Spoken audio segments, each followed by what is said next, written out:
प्रभु रामचंद्र की, पवन सुत हनुमान की, बोलो बजरंग बली की जय श्री राम।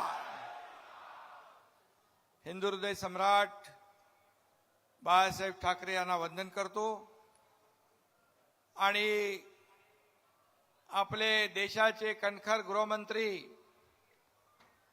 आणि ज्यांचे इरादे फौलादी आहेत असे आदरणीय अमित शाह साहेबांचं या महाराष्ट्राच्या जनतेच्या वतीने मी मनापासून स्वागत करतो, त्यांना खूप खूप धन्यवाद देतो। देश भर में कल हनुमान जयंती बड़े जोर शोर से मनाई। आपण हनुमान जयंती जोरात में साजरी केली ना। आणि आपले गृहमंत्री राम भक्तही आहेत आणि हनुमान भक्तही आहेत आणि त्यांनी या देशाचा गृहमंत्री पदाची जबाबदारी यशस्वीपणे पार पाडली। ते कालपासून आपल्या या महाराष्ट्रामध्ये आपल्या उमेदवारांचा प्रचार करतायत। अमरावती की धरती पर मैं फिर एक बार अमित भाई का तहे दिल से और हृदयपूर्वक स्वागत करता हूं और फिर एक बार उनको शुभकामनाएं देता हूं। अमित भाई का महाराष्ट्र से एक विशेष नाता है, एक विशेष रिश्ता है। वे महाराष्ट्र के दामाद हैं। कुछ नेता हाल ही में महाराष्ट्र में दिखाई पड़ रहे हैं कि अपने बहू के नाम पर उंगलियां मोड़ लेते हैं, लेकिन जाने दो उनको। लेकिन हम दामाद का मान सम्मान करने की महाराष्ट्र की परंपरा को कभी नहीं छोड़ेंगे, क्योंकि महाराष्ट्र एक परंपरा, एक संस्कृति आगे बढ़ाने वाला राज्य है। अमित भाई जैसा हिम्मत वाला और कर्तव्यनिष्ठ दामाद महाराष्ट्र का होने के वजह से हमें सबको गर्व और अभिमान है। नवनीत राणा जी बरोबर आहे ना, आपल्याला गर्व है। आणि महायुति के उम्मीदवार नवनीत राणा भी हनुमान भक्त है और रवि राणा भी है। हनुमान चालीसा पढ़ने पर, अभी देवेंद्र जी ने कहा, हनुमान चालीसा पढ़ने पर इन पर देशद्रोह का मामला दर्ज हुआ। कैसी सरकार, कौन सी सरकार और क्या करने जा रही थी सरकार।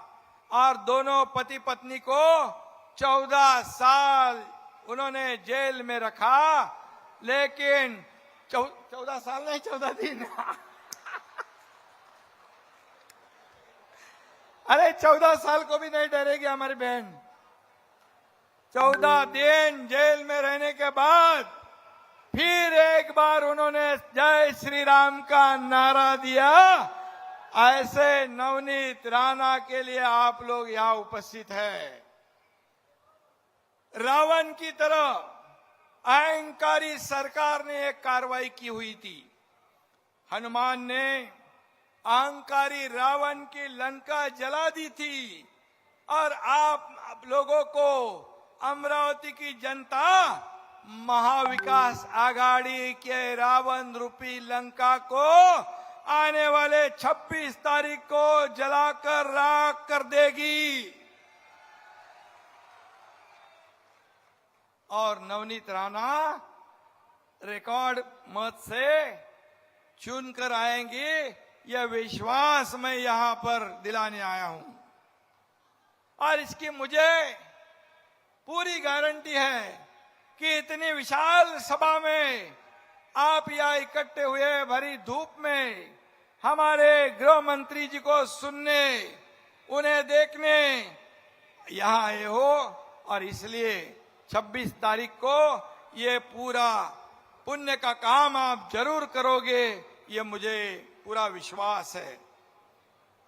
अमित भाई को देखने के बाद, मिलने के बाद हमें ऊर्जा तो मिलती है, प्रेरणा भी मिलती है लेकिन एक हिंदी की एक कहावत भी याद आती है, सफल लोग कोई अलग काम नहीं करते, वे बस अलग तरीके से काम करते हैं। और अमित भाई के काम करने का तरीका भी ऐसा ही है। एक बार ठान लिया तो पीछे नहीं हटते। उनके जैसे मैंने कहा इरादे भी फौलादी है। एक बार जो सोच लिया और जहां लोगों की सोच खत्म होती है वह अमित भाई की सोच और काम शुरू हो जाता है। ये इसका अनुभव मैंने खुद लिया हुआ है और इसलिए अमित भाई की दूरदर्शिता में एक ताकत है। इसलिए वे देश की दिशा बदलने वाले मजबूत निर्णय मोदी जी के नेतृत्व में ले पाए हैं। कुछ लोग इस भ्रम में थे कि कश्मीर में धारा 370 को हटाना नामुमकिन है, कभी संभव नहीं।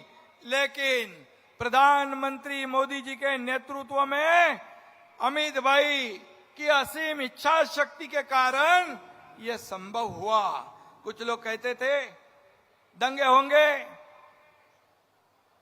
कश्मीर जलेगा, लेकिन क्या हुआ का कुछ? अमित भाई ने ऐसा चक्कर और ऐसा जादू चलाया, सब शांति से एकदम हमारा कश्मीर हमारे साथ आ गया। और